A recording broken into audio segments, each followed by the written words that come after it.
I'm ready when you are. Thank you. I deem myself to be quite the ambitious lot.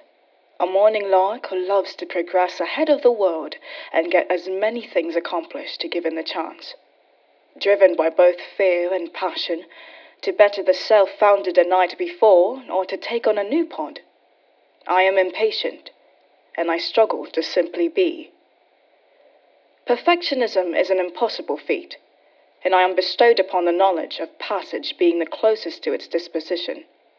So what do? I dread the future, I bewail the past, and what does that leave me? The present, a state I unfortunately tend to trivialize. Of course, it's a temper I do not take pride in. Even after 5 years of having acknowledged this, what I wrote in that journal stays true to the current, a reflection now bearing an assemblage, all because I decided to spend my afternoon in that hammock, composing what I thought to be a reassurance, and that this song was a fruit of a present, able to outshine the doubts I mother now. Inconsistency only proves the ego natural. Not having casted myself confident to say that I have surpassed my worries in regard to the before and the morrow shouldn't thwart me from entering a door that has always been open, the option to move on. Had I not taken a step towards that entrance, I wouldn't have been allowed the memories of which further amplified my relation not only to this song, myself, but also the people I hold dearest. This was among the first out of many songs I have written. It stood as my person, and when sung, promptly recognized my existence, an appreciation. And what heralds this song momentous is that this recognition was loyally shared. Its upbringing consisted of nights spent amongst company you would wish to keep forever. My friends who would sing and harmonize gave life to my words once barren beyond its pages. And all of a sudden, my brooding entries bore itself festive, because then I am hit with the realization that the present, a time I found so monotonous, can be savoured alongside many who carry the same fear and passion plied to paint their days. But when you are together, of course you can admit yourself afraid or passionate. And in doing so, understand that the lot of us waste our time, and love, most importantly, on something we used to have and things we don't even have yet. Let the world sort itself out for our sake, and just for a moment, allow yourself to be, because that's all you could really do. That's what I would have said to myself 5 years ago. This song has a habit of not going as planned. It fails to accomplish a prime intention, but grants you keys to better outcomes, although unexpected, unlocking further reflection. It has been held and confounded by a number of previous producers who refused to listen and fathom the weight I've entrusted the track with. Such and so, the results were a carousel of disappointment, not due to the lack of talent, but of understanding. It felt only right for it to fall back in the hands of those who introduced me to a community whose heart is built on music. Singing was one of my very first skills I have ever learned. I've had it all my life. But it was my friends that pushed me to brave stages not out of responsibility, but of identity.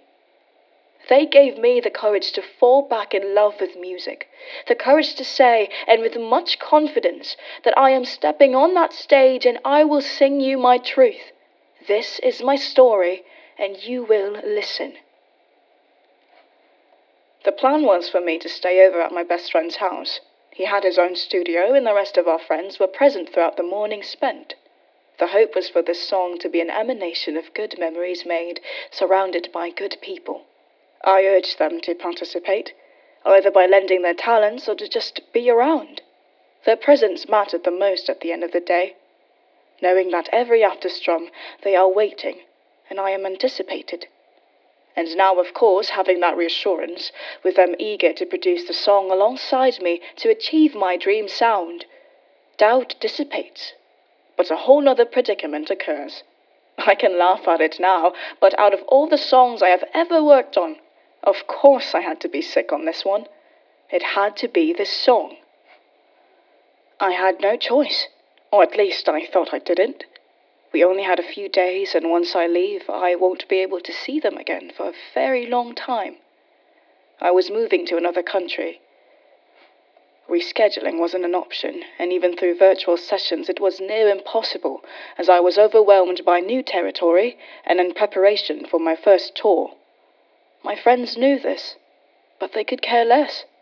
I was so focused on work, as I always am, and again I am grounded, because evidently they prioritized my health, my person, over what I could accomplish, and it felt so real.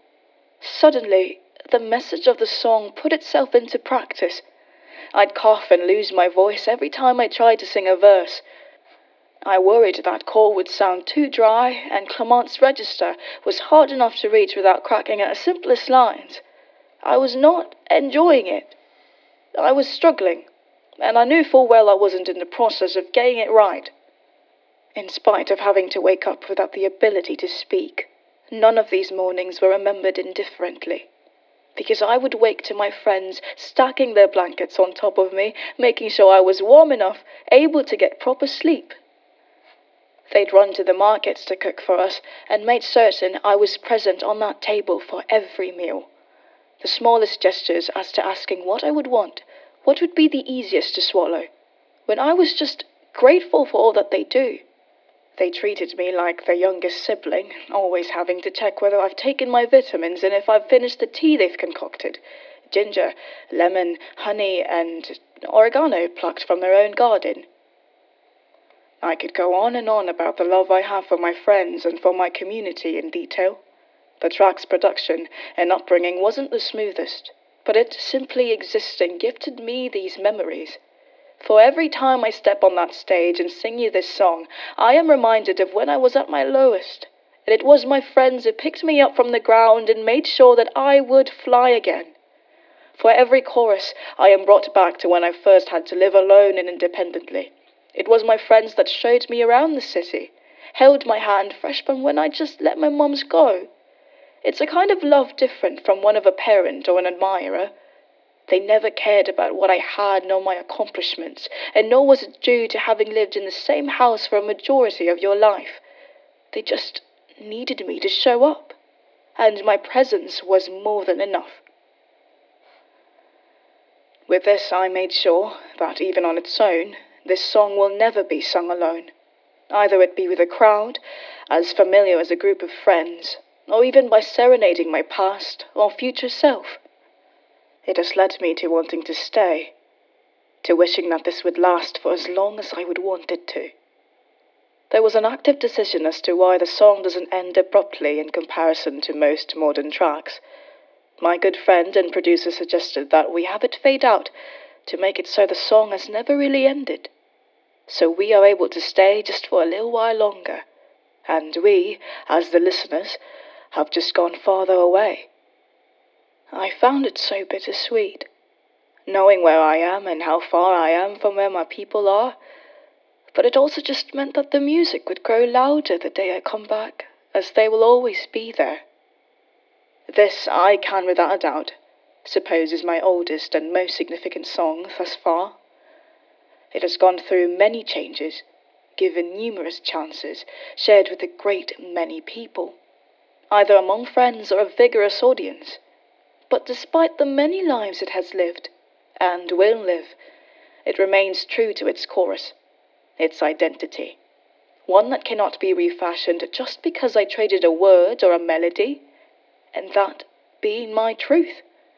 We grew up together. No matter the fate of this song, whether it be confined or I finally decide to let it go, none changes the fact that it was, and still is, mine. Founded by a story no one else's but my own. It is bittersweet. The whole concept of Meadowlark and the main... I can't stop it. The whole concept of Meadowlark, the story, and this philosophy that I'm talking about is that all artists, all creators, they're all mothers. And their creations are children. but even the children will someday be mothers.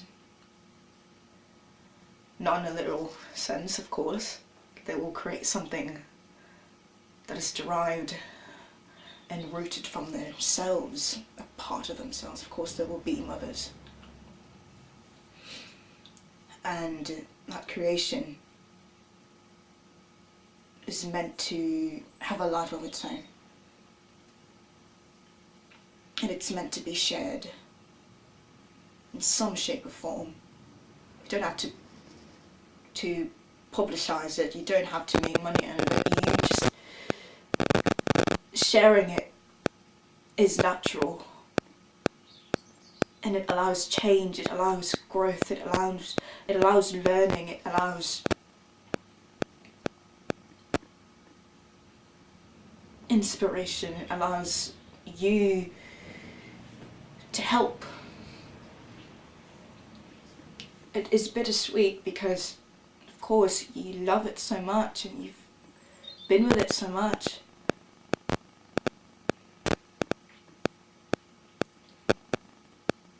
And if I were not talking about it philosophically, people could just easily say that it's just a song, Keith.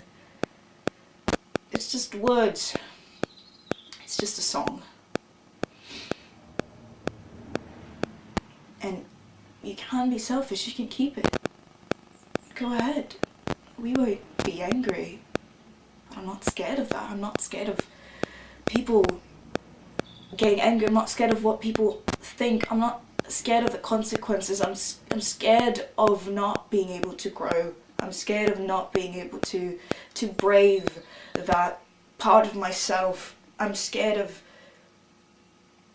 knowing I haven't learned anything because I haven't taken that step, that singular step of really cementing that I've changed.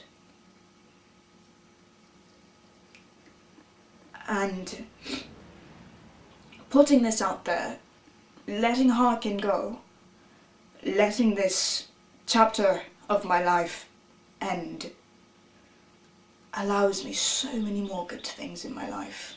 And that is to start anew and to just make new things, love new things, and